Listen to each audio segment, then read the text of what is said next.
Empezamos con la fecundación in vitro porque antes fuera de cámaras has dicho que 27.000 niños españoles nacen gracias a la fecundación in vitro. Entonces, eso, si nacen 400.000 niños al año, creo, es un porcentaje bastante elevado. Es un porcentaje muy alto, sobre Ujú. todo teniendo en cuenta que la fecundación in vitro es una técnica que no es precisamente muy eficaz.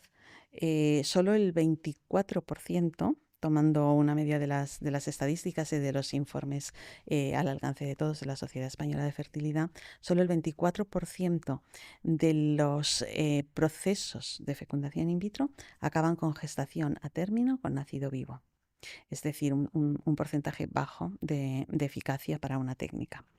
Entonces, la cuestión es la siguiente. La mujer en nuestro país retrasa el momento de la maternidad. La práctica de utilizar anticonceptivos está súper extendida y súper establecida en edades muy tempranas de la mujer. Niñas con 12 años ya están tomando anticonceptivos y los están tomando porque se están exponiendo a relaciones sexuales.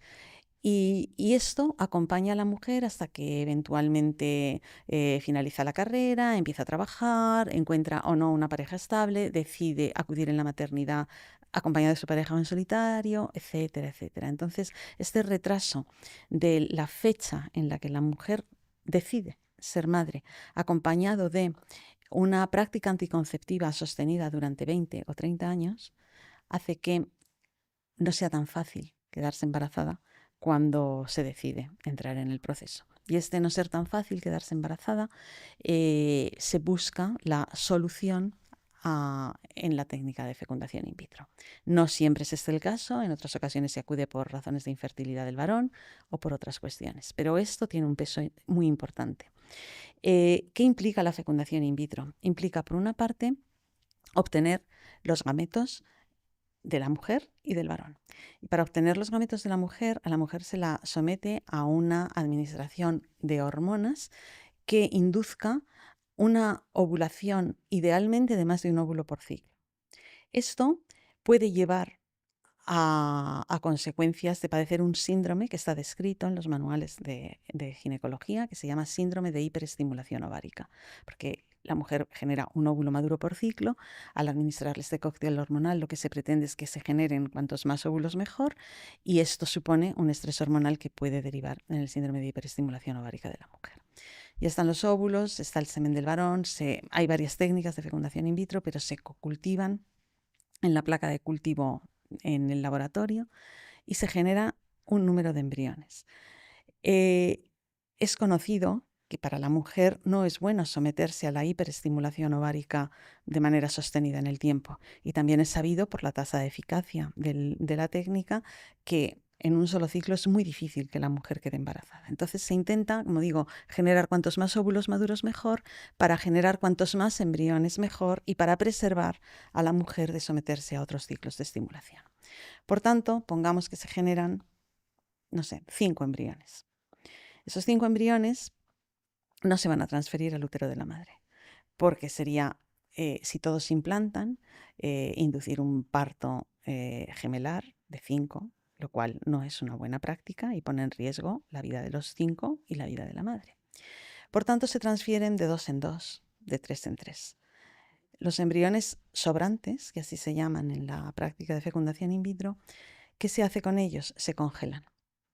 Se congelan en contenedores de nitrógeno líquido a 190 grados bajo cero, y a priori la clínica los congela para tener un reservorio de embriones para que en caso de que la madre quiera, y digo la madre porque puede acudir en solitario, porque no es necesario que vaya acompañada de una pareja, etcétera, quiera volver a tener descendencia por esta vía, no tenga que someterse otra vez a la hiperestimulación ovárica, sino que acuda al contenedor de nitrógeno líquido y en los viales en los que están contenidos estos dos hijos en fase embrionaria se puedan transferir y pueda volver a ser objeto de un intento de gestación. Esto ha tenido unas consecuencias muy, muy importantes desde el punto de vista ético en los países que llevan a cabo fecundación in vitro, entre otros el nuestro.